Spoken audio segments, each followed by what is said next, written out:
Welcome back, ladies and gents, to your Caviar podcast. I have not only one of my best friends, Demi also is the owner of Stella Self-Tape Studios, which is the biggest sponsor for this podcast, off Sunset Boulevard. If you guys check out the website, she has an amazing booking rate. She's amazing, amazing readers. Thanks for the ad. Yeah. Should I keep going? We'll put the link of the studio and the address and everything. Let's get started. Woo! Hi, Dem. Hi. Welcome to your Caviar podcast. I'm very excited and honored to be here. Thank you for coming. How's it feel to be in your own studio just hanging out? Well, this is your space right now, so. I'll take it. Tell us your full name. Demitra Alexandria Sealy. It's so fucking royal, I can't. Tell us a little bit about where you're from and who you are. Well, the origins of my name, Demitra, was my grandfather's name, and it's Greek. And Alexandria is where in Egypt my grandparents are from on my dad's side. So they're from Egypt. And then Sealy is my dad's last name, which I believe is French. Born in New Zealand, but I grew up in Australia. I moved there when I was 5 years old. Amazing. And you have citizenship on all those, right? Yeah, and the EU. Fucking amazing. I'm basically a spy. Can we talk about, what was the story you told me where you used your last name as like an heiress name? Was it to get into like a club or something? No. So I was on this like red carpet for this like big event. I was with a friend of mine, the lady that like holds the names for the Getty images and stuff. She was like, name, and I was like, Demitra Sealy, and she was like, what do you do? And I was like, I'm an actress, and she was like, in what? And I got so flustered by that question. My friend behind me was like, she's actually the heiress to Sealy Posturepedic. Fucking brilliant.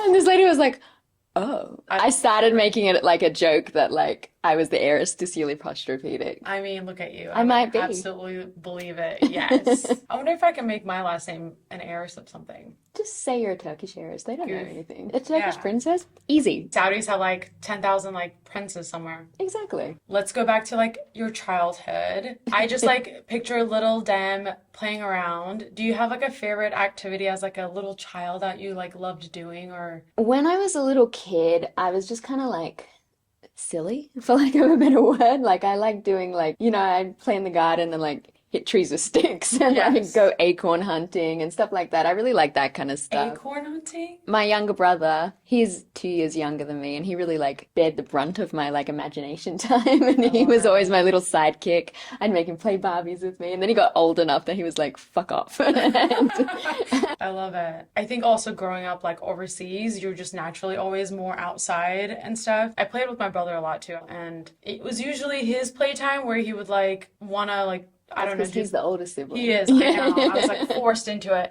But when I grew like into my imagination, which was pretty big as a little girl, like I would go out in the forest and like find like the biggest stick, and I'd be like, I'm Pocahontas or whatever. Yeah, I was the same like Yeah. So like when you were little, was there like a moment that you knew you wanted to pursue acting? Was there like a? Not when I was young.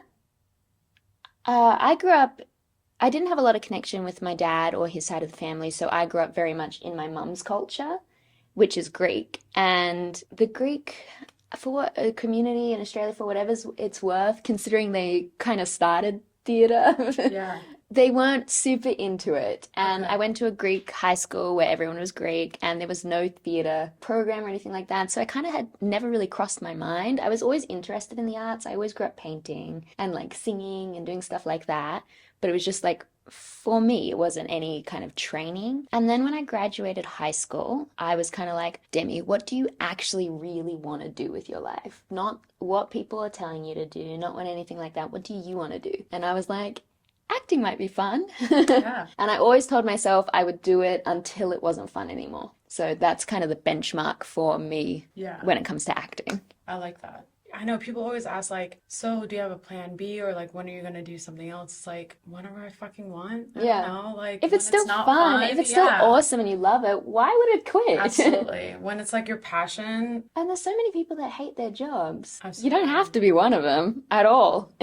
So did you find like a theater in Australia? How did that like begin? So I auditioned for drama schools. Cool. And I got into one, and I did like a bachelor's program and did that sort of like traditional drama way. Yeah. Then when I graduated, though, the program I did was really cool. It was like not only acting, but it was like theater as a whole. So you learned lighting design, producing, Oh, amazing. script editing, dramaturgy, that kind of stuff. And I'd gone in like the producer, dramaturgy, script editing route, and I'd done a internship at this company called Playwriting Australia through the school. And it kind of got me into dramaturgy and script editing. And so my first job out of drama school was as a script editor. And I did that for years and years, and then like went into acquisitions and stuff like that at other companies while doing acting at the same time. And I think it really strengthened me as an actor because I learned how to like break down scripts. I understood story as a whole. It's not the most traditional route into acting, even though it is kind of a traditional route into Yeah. acting through like drama school, I but don't know if there is like a traditional route. I guess the basics are like, yeah, you went to a 4-year college, studied theater, whatever. But I feel like when my it comes to bachelor's degree was acting, 2 years. yeah, Yeah, it's 4 years here. It's so I crazy would how long fucking they move to do it. Australia. Yeah, it's 4 years here. It's a long time. Yeah, that is a long time. I graduated in 19. Amazing. Okay, so take me back to like middle or like high school Demi in Australia. First of all, is the school system the same as America? It's so it's not quite the same. You guys have like middle school and then high school. Yeah. We don't have middle school, that's all high school. Oh, interesting. But we don't, you guys call it like freshman and sophomore and stuff like that. We go grade 7, 8, 9, 10, 11, 12. Oh, okay, you just number it. Yeah, so we just number Do you everything. guys have a different name for high school? Which is high school, yeah. Do you guys hang out with like kangaroos? That's probably like the most American question I can ask. When I go to Australia and get off the plane, am I gonna be like, Hey, there's a kangaroo. yeah, just like hopping around? So I'm from Sydney, so Okay. no, that's a Okay. big city. But Okay.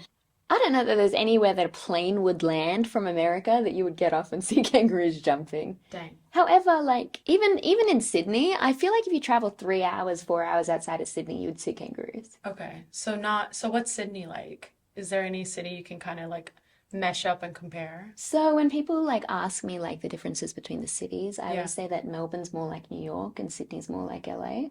I think it's a similar vibe here. The weather's very similar. Here's a little dirtier, no offense, LA, but like No, I mean we know homeless people are just like hanging out everywhere. but it's a cosmopolitan life, you I know. love it. And it's more on the beach. The beaches are more accessible in Australia. I love it. Yeah. No, so when I first moved here, You were so disappointed. no, my wonderful friend Justin, he was the only person I knew in LA, and he gave me a tour of LA, and one of the stops was Santa Monica Beach. Justin, aka the producer for this podcast, Yes. aka he's sitting right here.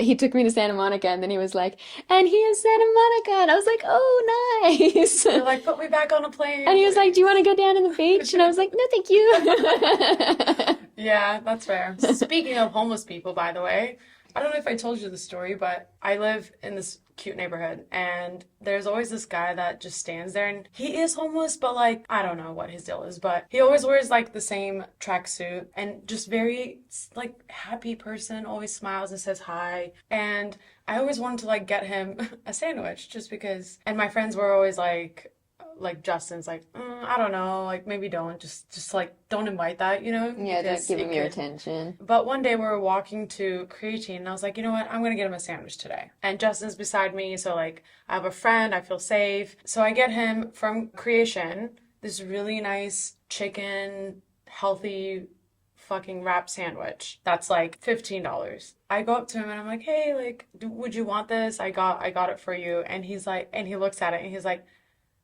I'm vegetarian. Morals don't change with homelessness.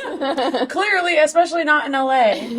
I looked at Justin and I was like, I don't know how to feel right now. I was like kind of sad because like I've been wanting to do this for a while and I like finally like got the courage to do it. Never meet your heroes. What is Australian food like, if you could like describe it? Oh, so it's not a very like established cuisine like let's say Italian food. Yeah. But there's definitely things that are very Australian that I miss being here. Like what? I really miss lamingtons, which are kind of like this sponge cake thing covered in like coconut and chocolate. Oh, cute. Okay, Lamington. Lamington, yeah. That's Oh, a yeah. lamington. Lamington. That was really cute. Yeah, it I is know I cute. said cute. That would not be the word to describe that. And sometimes they got jam in the middle. That one doesn't have jam in the Oh, middle. yummy. Oh yeah. there's those ones have jam. Oh, that looks so good. I also miss a good pie and sausage rolls. Here that you got a lot of fruit pies. These are like meat Okay. pies. I feel like you call them shepherd's pies here, maybe. The meat and then the potatoes on top. Oh yes, okay. Yeah, so I miss those. When I was like in high school, we would go like after school and like to the local like bakery, and that's what you'd get like after school. It was Oh, I love it. delish. When you're hanging out with your friends, like out in Sydney, are there like street foods? Like in Turkey, when you're walking, there's like corn or like chestnuts when it's like cold out, like during the winter. Not street food like like you're talking about, or Yeah. like even here, how like people will set up the taco stand and Yeah. stuff like that. We don't really have that. Oh, okay. Yeah, but lots of kebab stores. Mm, There's a big like Lebanese community in Australia, cool. and obviously like a big Greek community. You literally can't throw a rock without hitting a Greek in Yeah. Australia. Huh. So there's like a lot of Mediterranean food kind of things, and I don't know how to describe them. They're the closest you probably have to like one of those carts that you get on the street. They're almost Okay. like window stores. Like it's just like there's enough space for two people to be in them, Okay. and then That's it's got the cool. kebabs, you know. Like a walk up, like the coffee shop that you have next door. It's kind of like the Yeah, you kind of window. just like walk up, you like choose what you want, they like give it to you, and then you leave. Oh. They might have a table like in the corner a little. Going back to your school in theater, was it more like scene study and films and stuff, or did you guys do like heavily on This plays? is a theater degree, so it was Theater. all theater. Amazing. I Yeah. love that. I grew up in theater and doing that too. So, is there anything that you can't get here besides, I guess, the food? There's a lot of things I can't get Yeah. here. It's like I'm kind of used to it now, but when I first moved here, the thing that really threw me the most was like I knew everywhere in Sydney if I wanted something. Yeah. And I didn't know here. Like I remember I broke my like flip-flops when I first came here. And I was like, where the fuck do you buy flip-flops? But now you have Amazon. When I first moved here, Amazon wasn't so prevalent. So like now I just got Amazon. But No, but I get what you're saying because, like, even when I go back to Turkey, every street has like a small market, a tailor, they call it eczane, which is like a small pharmacy. So literally, like, even if something like that happens, you can walk a block and get like a shoe repairman to just like fix it for you. And in America, it's not really set up that way. So I do get what you're saying. I miss those things too. I feel like it kind of brings more of the culture within like where you live, if that makes sense. yeah, it's like I just knew everything in the city. If I wanted anything, I knew where to go. And how long I have you missed been doing that that? here. So I lived here a little bit in 2019, and then I went back during the pandemic, and then I moved out here end of October 21. Okay. So I've been here like about 3 years in this big lot. I also really miss Kmart. Now that I think about it, I miss Kmart so I'm much. sorry, wait. Kmart's the best. You guys have Kmart in Australia? And it's fucking amazing. It's so good. Wait, is that a food place? Because there's a Kmart in No, it's not a America. food place. It's like A grocery store, like a no, Walmart. it's kind of like a Walmart, but there's no, Okay. they don't sell food like Walmart does. Okay. But it's just so good. And the most annoying thing about hilarious. the I'm most so annoying excited. thing about not having Kmart here is when I moved into my apartment and I wanted to like furnish it with like all these things. I couldn't go to Kmart because Kmart has everything and it's so cheap. Is it kind of like equivalent to like Marshall's? You think? No, it's just Okay. Kmart. Kmart's fucking Kmart, and we don't have it here, so You there's know- that. So what was your audition like for your school? You know what? It's shocking they let me in because like Whenever Dem does that, I know there's a fucking story. it's shocking they let me into drama school. Sometimes I think back on it and I'm like, man, they must have just seen some real raw talent come out of me because so I like decided I wanted to be an actor 3 weeks before I was like, let me audition for drama schools. Yeah. I'd gone to schoolies just the day before I went to the drama school audition. And schoolies is like at the end of high school, all the high school students go and party for like a weekend or something, like 2 days in like the Gold Coast. Oh, okay. So it's like a specific It's like spot. a thing. It's Yeah. like a spring break spot, like Yes, for it's you like a guys. spring break, totally. Okay. And you guys call it schoolies. Schoolies, yeah. Cute. And I'd just come back from schoolies, and so I didn't read the like brief very well for the drama program. And you had to like pick a monologue, which I had done, from their specific monologues, which I had not done. And then I had to prepare a song, which I also had not done. And also I forgot that I was auditioning that day. They should have let me in, Oh my truly. gosh. And I'm not like this anymore. I'm so responsible now. But Clearly, you own a studio. Okay. 18-year-old me was such a head case. And so they rang me up and they were like, hey, just wondering, because they had like early sign in for like, so you had to be there like 20 minutes before so they could brief you. Right. And they were like, hey, wondering where you are for your audition today. And I was hungover as fuck at my mum's house. And I was like, oh, I'm just one stop away on the train. So I like hopped on the train to the city centre and like ran into the room and I was like, I'm so sorry, my train got stopped. Meanwhile, she probably can like smell the fucking like, tequila on you or something. Probably. 18 years old. Love it. So I Okay. did my audition for them and they seemed okay that I didn't do the monologue that they had chosen. And then they were like, did you prepare a song? And I was like, yeah, I did. I sure did. Yeah, it was a cappella, thank God. So like, Okay. and I sang a song from Rent because I'd seen that musical like, and I'd just been obsessed with it for like the last like month. So it was like I knew the song, Hilarious. and I was like, thank you, Jesus. Like, Do you want to sing it for us? no, The fear in her eyes. no. Anyway, that's how I got into drama school. And then here we are. Yeah, they had like a callback thing, which you were also supposed to prepare, and you were supposed to like direct a scene. I'm sure you did great on that. And I had to directed the scene, and they were like, very good. Yeah. Yes. I like her. They were like, so you're familiar with the play? And I was like, Spark Notes told me that. Told me everything about it when I went to the bathroom earlier. I love it. Cliff notes. That Yeah. was everything. Going to drama school fundamentally changed me as a human being because suddenly I wasn't floating anymore, you know? I knew what I wanted to do with my life, which was acting in the arts, and I pursued it with gusto. So I did a lot of growing up during those years that I was in drama school. From Australia, you're in LA, and you're pursuing acting. Yes. And how did Stella self-tape come about? So I named Stella Self-Tape after my very first acting role, which was Stella in A Streetcar Named Desire. And then when I first moved here in 2019, I was working in another self-tape studio to help pay the bills. And then I kind of decided that I loved it. I really loved helping other actors. I loved collaborating with other actors. I'm such a collaborator. So Yeah. that really drew me to self-tapes. And I had a couple of clients have some really big career changing wins through notes that I'd given them or through I'd given them extra time on the side and stuff like that, and they'd come up to me and they were like, thank you so much. Yeah. And then one of my clients, he offered if I ever wanted to start my own, he would fund it. That's amazing. And shout out to John, very grateful. I was literally building the website when he called me about it. Oh, And I was like, yeah, and it came at the exact right time because now I've got the business to a point where I'm so lucky we can expand. We're booked solid most days, and I just love my clients. They love me. We're so loyal. We become friends with each other. But the first 2 years was such a slog. I worked every single day for 7 days a week, and about 6 months into starting the business, the actors and writers strike happened. And that severely cut down the amount of self-tapes.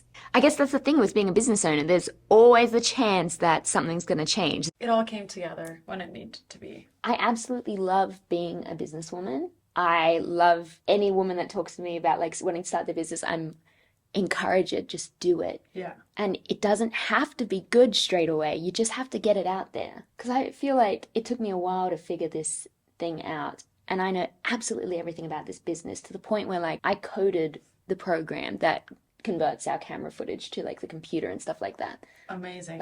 I built the What? website. I built I did absolutely everything about it. I know every inch of it. And you just have to get out there and try, because I didn't know how to do any of that. You just have to get out there and try, because you But never know. Exactly. I mean, I think even with acting and anything that you do, if you're passionate enough about it, you want to know every aspect of it. Like with acting, I don't think my advice for any actors that listen to this podcast, don't just be an actor. Go work at a self-tape studio. Go learn how to produce, make reels for people, do other aspects of the business, and know. Funny enough, I worked in the same self-tape studio that Demi worked. We didn't meet there though. Yeah, we didn't meet there. I was, I think, like a year or two before you, and I was juggling like two jobs, but at the time I couldn't afford to take acting classes, and I was like, how can I like keep up with my craft, but also not spend money because I was like struggling. And so I got hired at a self-tape studio, and it was one of the best things that also happened to me in a sense that I learned so much about being an actor, what people see on the other side of camera, helping people. I worked at a reel studio where I helped actors put their reels together and like directed them. Anything that you were passionate about, just like you said, do it, but do it fully. Like, you know everything about this business and you build it from the ground up. And also coming to America, having just like one amazing friend, it's a struggle. Yeah, So like kudos to you, obviously, and where you've taken this studio as well. Like, if you guys go on the website, so many success stories of like booking, and I feel like you're just getting started and you're expanding. Yeah, we're opening one in Venice, Santa Monica in the new year. So I think that's a brilliant idea. I think even I remember when we used to like have to go into like commercial auditions, and it was always on the west side. It's this like is west of the 405. I asked all my clients that live on the Yes. west side, and they were like, west of the 405. And I That was is the like, west. sick. Okay, got it. yeah, and it's always like if you go there, you might as well, you know, maybe like tape an audition or whatever, because it takes you a fucking hour to go from one side of LA to the other. But yeah, that's amazing. Also, congratulations. Thank you. Spoiler alert. I really didn't want to. I don't have the energy to keep up with my acting and then have another day job. I wanted to figure out a way that I could combine both of them. Yes, smart. And also tax deduct my acting classes through the business. And this is what I came up with, and this was kind of like my dream for a really long time, and I love we're it. sitting in my dream. And It feels so good. diversifying into like an entrepreneurial space was definitely the best thing I ever did for myself. Yeah, and Bar also, nothing. like, thank you, because you're helping me Of course. start, you know, one of my dreams and this podcast. And I really do love interviewing people and like learning their different backgrounds, and I mean just amazing stories if you guys have been watching the other episodes. And I mean yours is definitely by far one I've gotten to see up close and personal. I have a front seat to your life, and it's very inspiring, and you help way more people than you know. But for people who don't know you, I think watching this episode, hopefully that encourages them to kind of like take more charge of their career, because it's a really fucking hard business, you guys, and it's really admiring. I mean, in saying that, community is really important to me. I grew up in an entirely Greek community, and the benefits of that, we were a community. We helped each other. All our families knew each other. There's a lot of like negatives to being in such a closed off kind of community. Yeah. But that was definitely one of the benefits. And it's something I've taken with me here and is trying to put here. Like, we do a lot of charity work. We fund the Heath Ledger Scholarship, which is a scholarship for Australians from Heath Ledger's family. We do some charity work with stuff like Kids in the Spotlight, which is for foster youths trying to work through their trauma through storytelling. Amazing. We also do community Saturdays here, which is like one Saturday a month. You can use the studio space for free. And I just think my mother always told me that you can't be part of a community that you don't give back to. And so when I moved to LA and I was embraced by LA so warmly and wonderfully, because I love it here, I think it's great, I wanted to find a way to give back to it. And I think you're doing an amazing job. Thanks, Neha. I mean, speaking of taking charge of your career, Stella was definitely a pivotal point in my life, like doing this. But I had other pivotal points in my life that happened in the pandemic, doing YouTube videos with a friend of mine, Frenchie.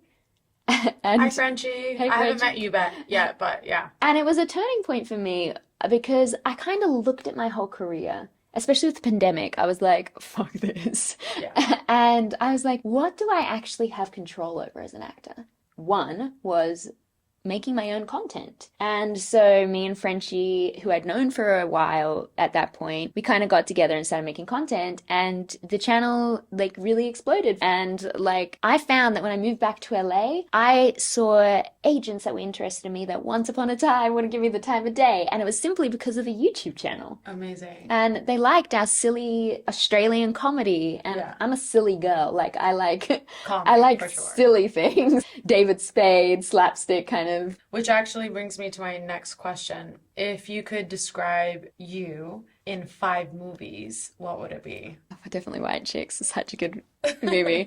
I actually worked with part of the Wayans family this year on this show called Papa's House. Amazing. And it was absolutely a dream come true because of how much I fucking love White Chicks. I think they're making a second one. They are, and I'm dying.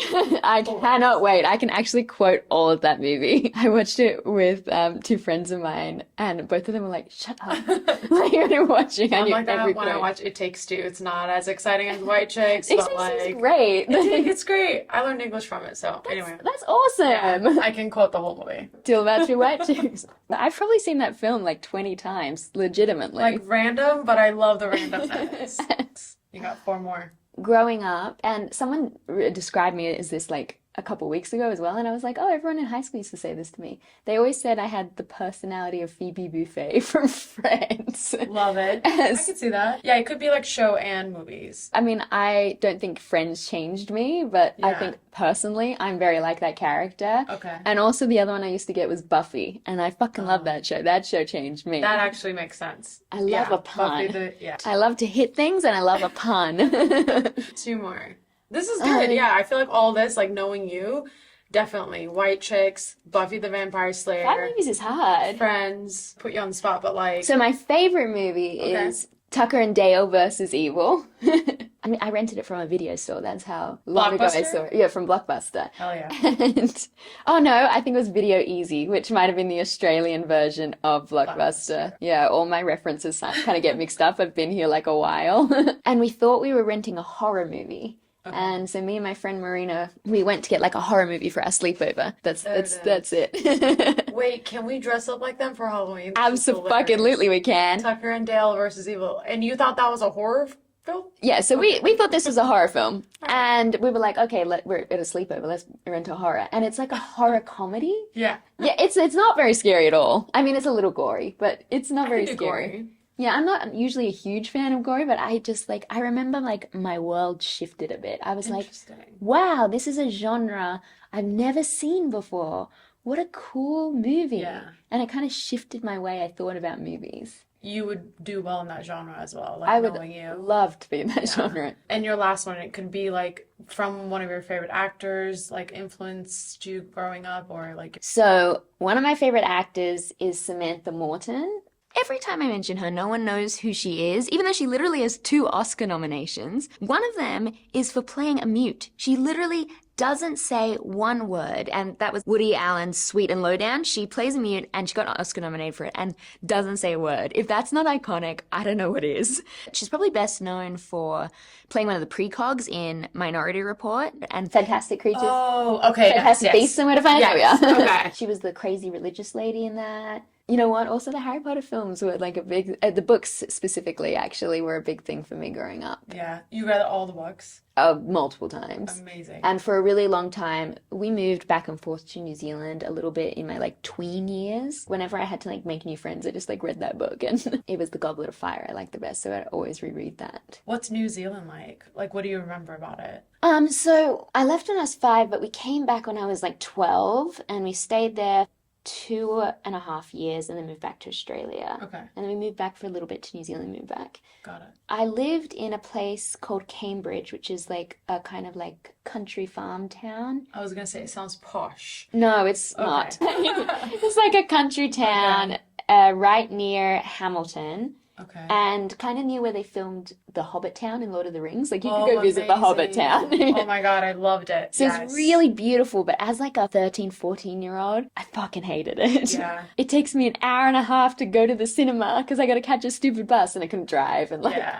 I just would beg my mum to take me to the one mall that was like an hour and a half bus ride away. I don't know a lot of people that can say they like lived in We lived on a lavender New farm, Zealand. Oh actually. my God, amazing. It smelled really nice. I love that. I didn't know that. And they had tons of feijoa trees, which is a fruit that like I super miss. They used to make wine out of it, and it's sick. Say it again. Feijoa.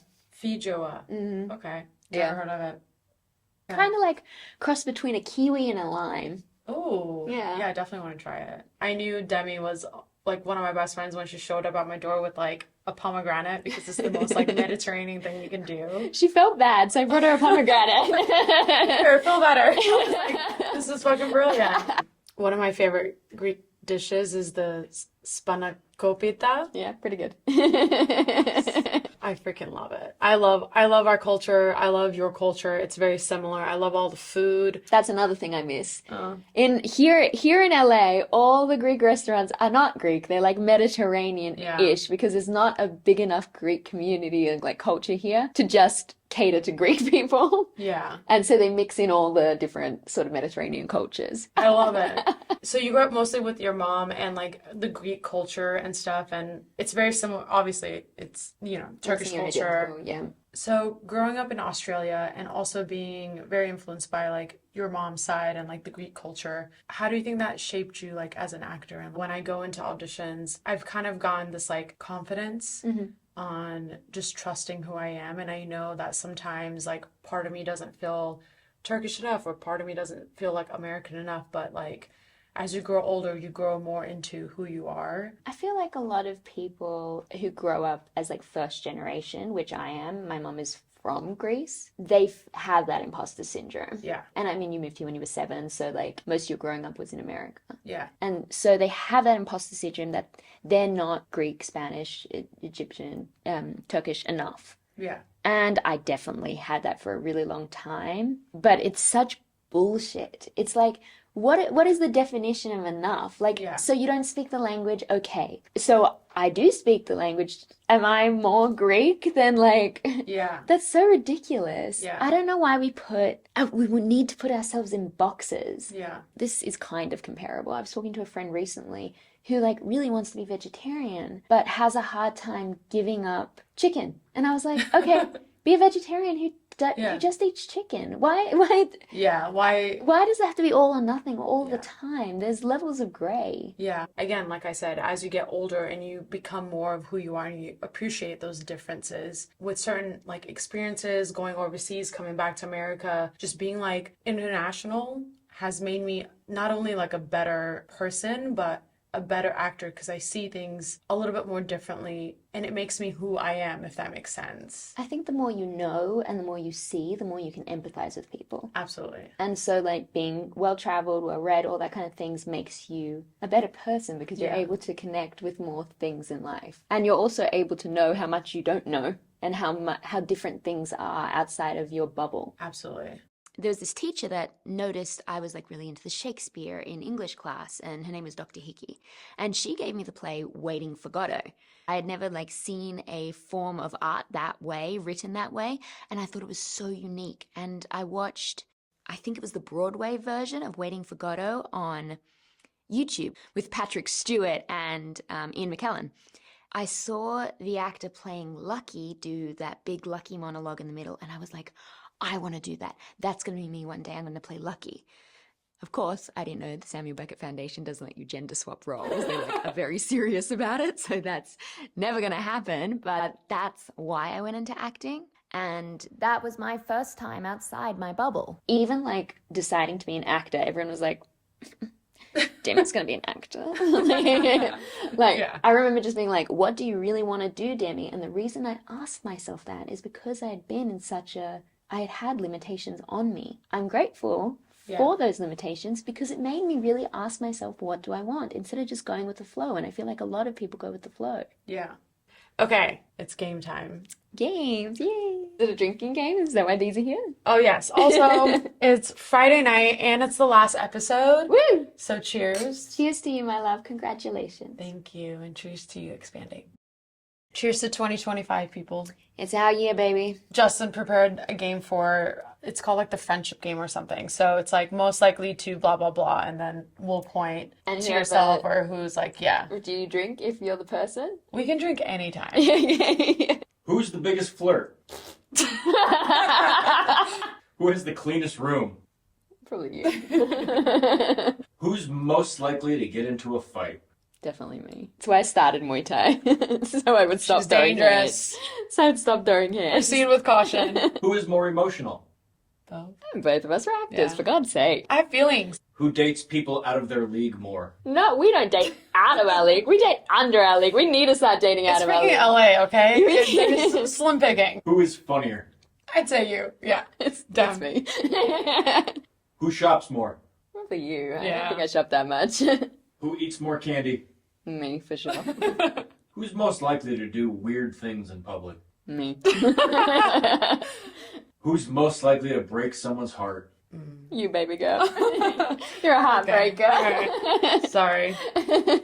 Who's most likely to book a random ticket out of town? I feel like that's both our energy. I think Yeah. that's why we're friends. Yeah, I would say both. You'd be like, hey, want to go to Yeah. Turkey tomorrow? I'd be like, all right, peace. Who's most likely to ghost a guy after a one-night stand? I think that's you.